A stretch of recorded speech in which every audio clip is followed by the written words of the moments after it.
смотровая площадка есть на эту гору Пушкин-Тау.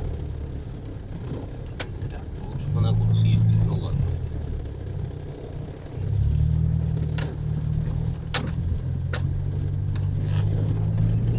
Начало записи экстренного видео.